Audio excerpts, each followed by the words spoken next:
Imagine you are the U.S. Department of Defense. Yeah. You're looking at a $515 million contract for this cutting-edge space defense program. National security is on the line. And the whole thing is just grinding to a painful halt. Yeah, all because of one tiny supplier. Exactly. Because this relatively small, bankrupt startup sitting thousands of miles away in Munich, Germany, just can't figure out how to manufacture their space lasers fast enough. I mean, talk about a terrifying bottleneck, right? And it's the perfect entry point for what we are looking at today. Right. So that bottleneck brings us to the center of an independent strategic policy white paper we are tearing into for today's deep dive. It's titled Rocket Lab Europe version 1.1. And, we're looking at Rocket Lab's pending acquisition of a German company called Mynaric. Which on paper just sounds like standard corporate consolidation. A big space company buying a struggling supplier. Yeah, but as we dig into this white paper, you realize this is not just a business deal. I mean, this is a massive geopolitical maneuver. It involves the Pentagon, it involves German sovereignty, billion-dollar investment firms, and honestly, the entire future of the European space economy. It's a huge web to untangle. It really is. Yeah. Okay, let's unpack this. To understand the macro strategy, I think we first have to figure out why Rocket Lab, which is a company famous for putting rockets into orbit, is so desperate to buy Mynaric in the first place. Right, so it comes down to a very specific piece of hardware. Mynaric produces something called the Condor MK3. The Condor MK3, okay. Yeah, and these are optical communications terminals. Or, in plain English, they are highly advanced space lasers.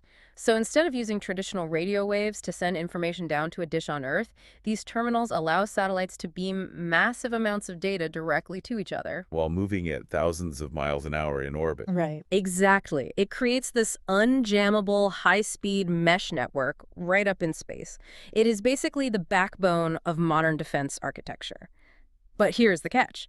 Mynaric is one of only 3 suppliers in the entire world capable of manufacturing these terminals at a scale that defense programs actually need. Wait, only 3 in the world? Only 3. Wow. Okay, so if you are the Space Development Agency, which is the arm of the U.S. Space Force building this new defense constellation, you are entirely dependent on these lasers. And Rocket Lab is the prime contractor holding that $500 million bag. Right, they have to deliver. But here's the paradox we really have to wrestle with. Mynaric built arguably the most globally indispensable technology on the market right now, and yet they went totally bankrupt. Yeah, they completely ran out of money. So this is like, I don't know, a Michelin star chef who makes the most mind-blowing food on the planet, but completely failed at running the actual restaurant. That is a great way to put it. To take that Michelin star analogy even further, they basically tried to open 50 restaurants all at once, while the supply chain for their ingredients was entirely backed up. Oh man, so it was a scaling issue. Exactly. The failure had absolutely nothing to do with the technology itself. The German engineers did their jobs perfectly. The failure was purely operational. They tried to aggressively scale up their manufacturing facilities right as global supply chains choked and customer orders temporarily slowed down. Which is a deadly combo for a startup. It is. They just burned through their cash runaway until it vanished. Ultimately, they defaulted, leaving their lenders holding the bag for roughly $170 million. And those aren't small-time lenders either, according to the white paper. We were talking about PIMCO-affiliated lenders. Right, PIMCO, one of the largest, most formidable global investment management firms on the planet. So they now hold 100% of Mynaric's equity. They own a bankrupt company with incredible tech. PIMCO wants to cash out. And Rocket Lab, which is famously obsessed with operational discipline and scaling, swoops in to buy them. It seems like a perfect match. Yeah, Rocket Lab gets the lasers for the Space Force, PIMCO gets some money back, Mynaric survives, everyone shakes hands.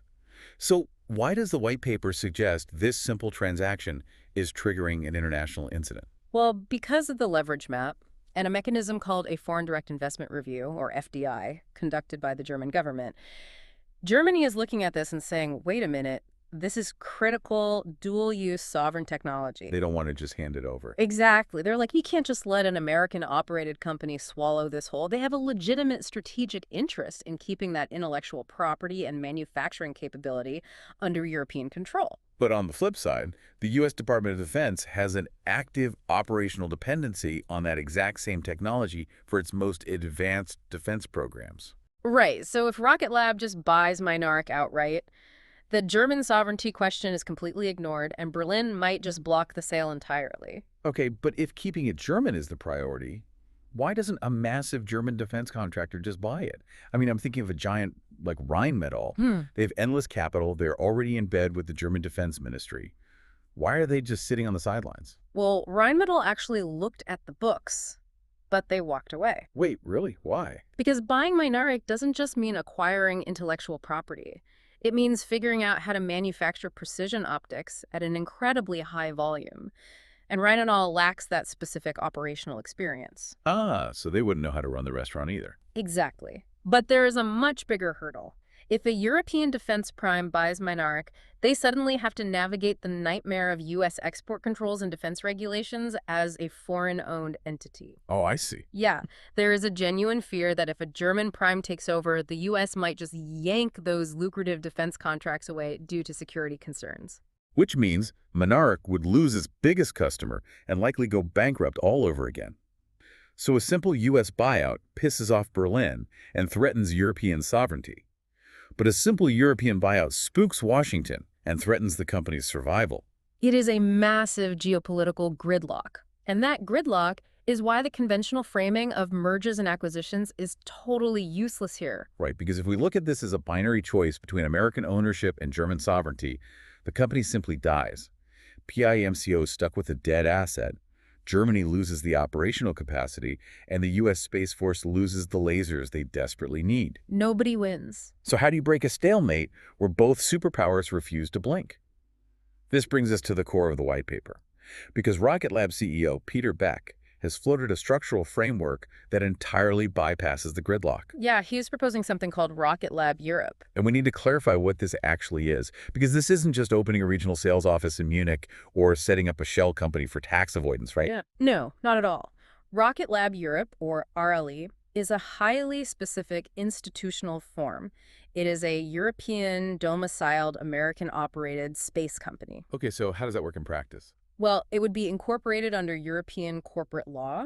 It would have a supervisory board that actually includes representation from European sovereign co-investors. Oh, wow. So actual European government skin in the game. Exactly. And it would adhere to European employee co-determination laws, meaning the workers physically building the hardware have a mandated say in company decisions. But wait, if it's operating under European law with sovereign co-investors, how does Rocket Lab maintain control? Through majority ownership and specific bylaw structuring, the white paper outlines supermajority bylaw protections. Supermajority protections. What does that mean here? It means that for massive existential decisions, like moving the company's headquarters out of Europe, Rocket Lab would need an overwhelming majority vote.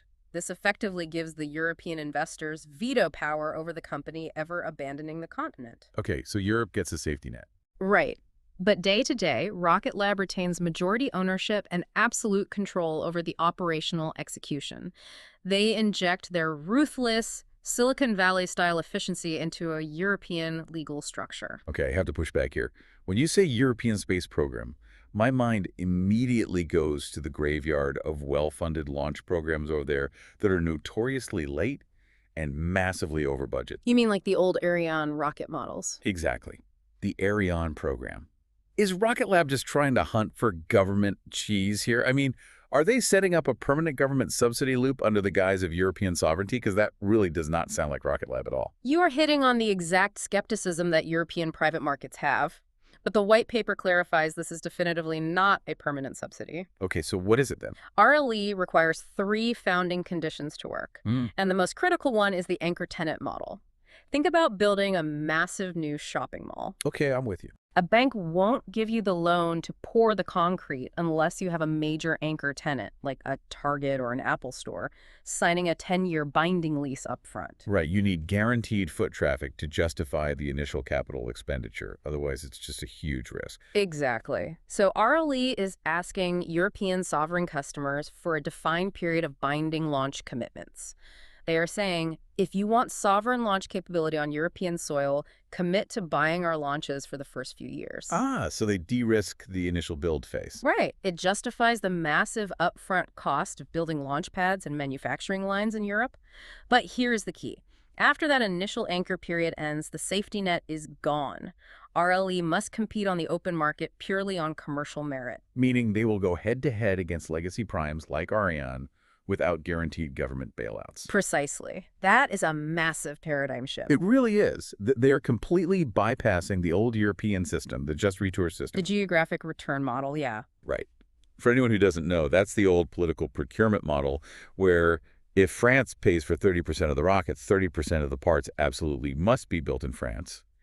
Even if a factory in Italy could do it faster and cheaper, it's a system designed for political appeasement, not engineering efficiency. And it is exactly what has held the European space sector back for decades.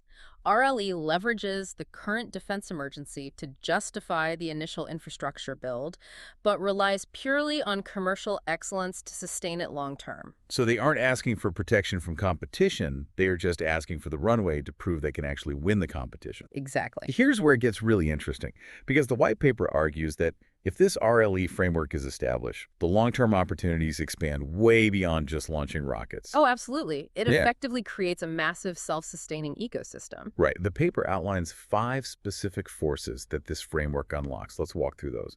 The first one they mentioned is talent formation. Talent is arguably the hardest thing to scale in deep tech. Look at the semiconductor industry.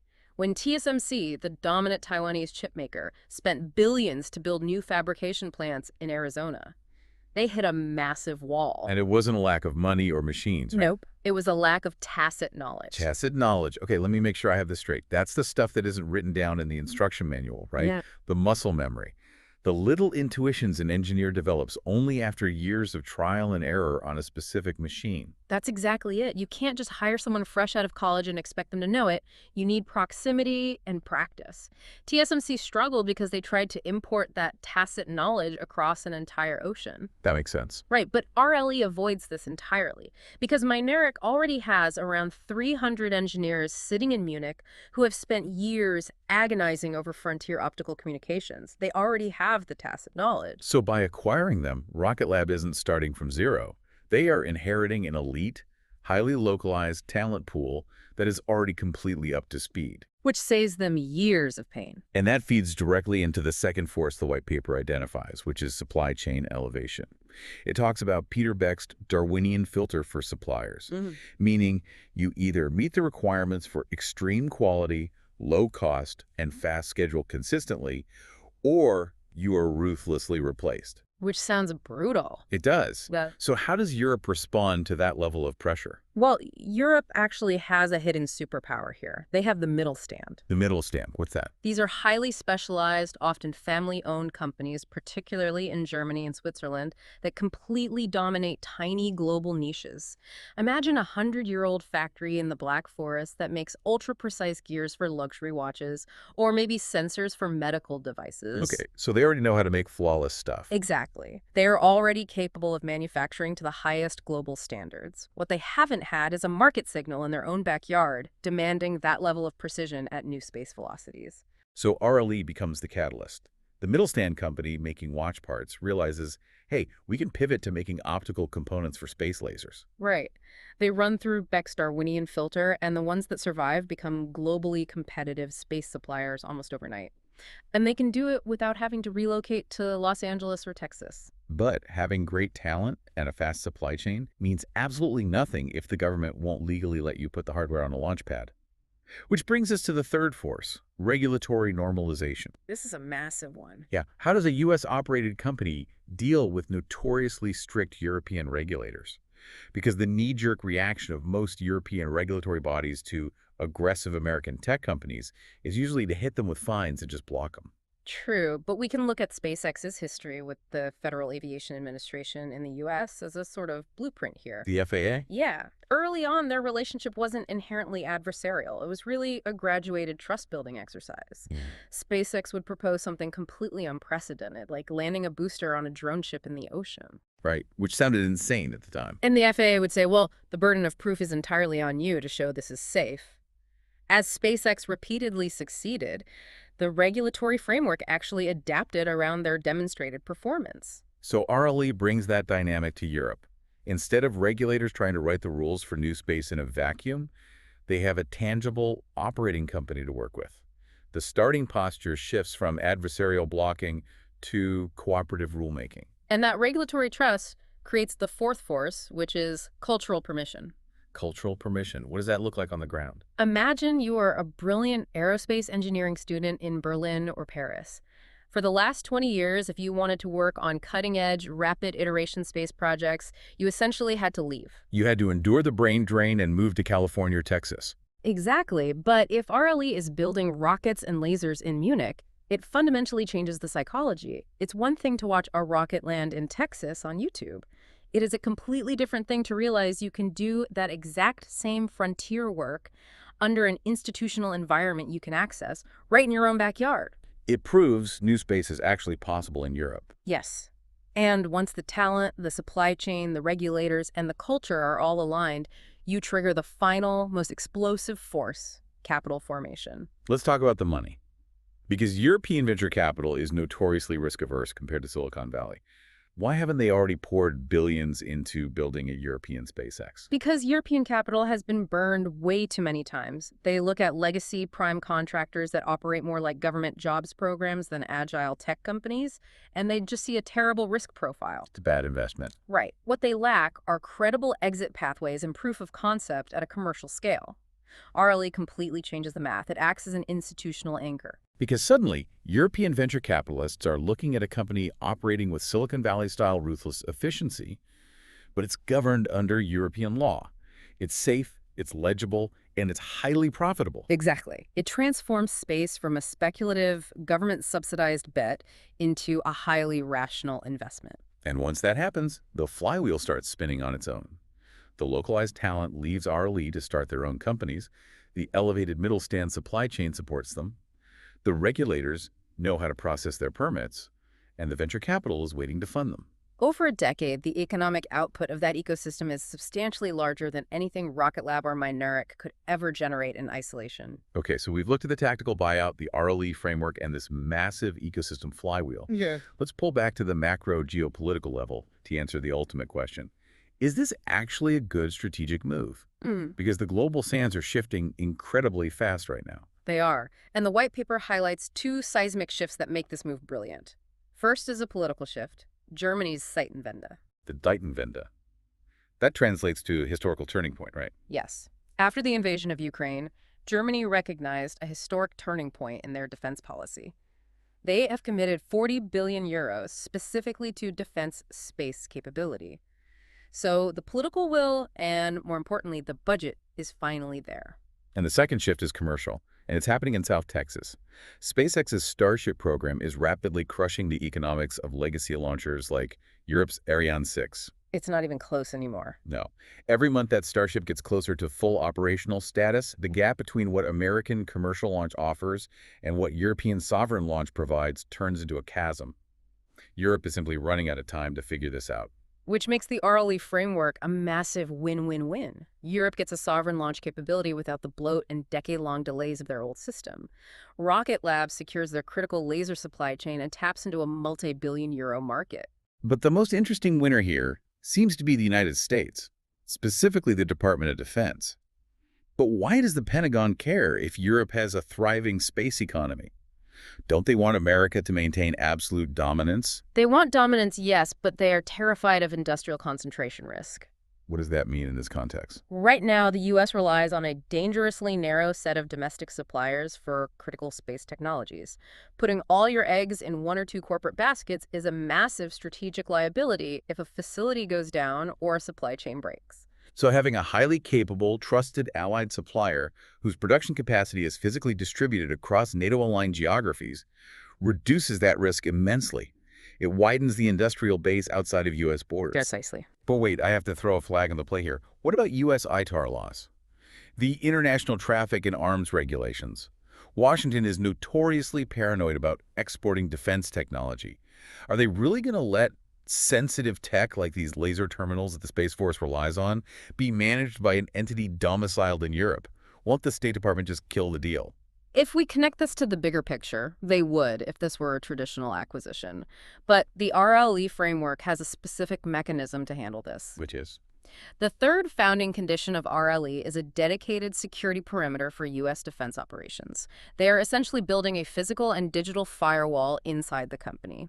Sensitive American technology and classified contract relationships are completely siloed off from RLE's broader European commercial operations. But will Washington actually trust a firewall built inside a European company? I mean, that sounds risky. We already have a blueprint that proves they will. Just look at AUKUS. AUKUS. That's the security pact between Australia, the UK, and the US regarding nuclear submarines and advanced tech, right? Yes.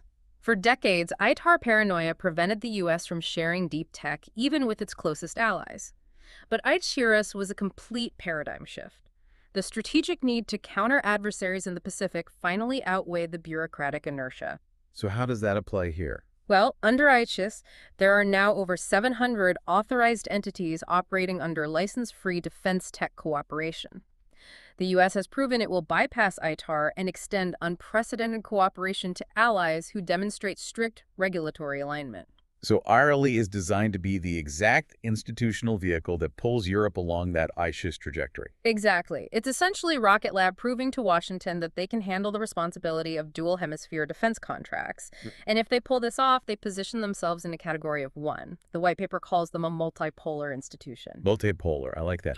So instead of being a Trojan horse for American interests, IRLE acts more like a company with corporate dual citizenship. It carries two passports. That is the perfect way to conceptualize it. SpaceX has achieved extraordinary things, but globally, they are perceived as a pure instrument of American national interest. And that carries inevitable political friction when trying to operate in foreign sovereign markets. Right, because other countries get nervous. Exactly. But Rocket Lab, with its roots in New Zealand, its operational base in the U.S., and now potentially a governed, sovereign, co-invested entity in Europe, becomes something entirely new. It is an institution trusted by multiple allied democracies simultaneously. It accesses the best of both economies without the geopolitical friction of being tied exclusively to one flag. Let's synthesize all of this, because the sheer scale of what we are looking at is astounding. What started as a seemingly niche tactical buyout of a bankrupt optical terminal manufacturer in Munich is actually a masterclass in global architecture. It is a vehicle for completely redefining international defense partnerships. It solves a tension between national security and globalized supply chains. Right. And you don't solve that through traditional corporate acquisitions. And you certainly don't solve it through endless government subsidies. You solve it through this anchor tenant and multipolar corporate dual citizenship model. If you are listening to this, whether you are trying to understand business strategy, international geopolitics, or just the raw mechanics of the new space race, this is the definitive case study to watch. It proves that the biggest hurdles in space aren't just gravity and physics anymore. The real hurdles are institutional architecture, and whoever solves the architecture unlocks the galaxy. Which leaves us with a truly mind-bending question to consider as we watch this play out. For centuries, the ultimate hard power in space and defense belonged exclusively to nation-states. Countries funded the missions, countries planted the flags, and countries dictated the terms. True. But if this Rocket Lab Europe framework succeeds and this ecosystem flywheel genuinely starts spinning across international borders, we have to ask, will the next great space superpower be a country at all? Or are we watching the birth of a completely new kind of multipolar post-national corporation? Wow. From a stalled-out $500 million defense contract to the potential birth of a post-national space superpower building lasers in orbit, the stakes literally could not be higher. Keep your eyes on the stars, and we'll catch you on the next Deep Dive.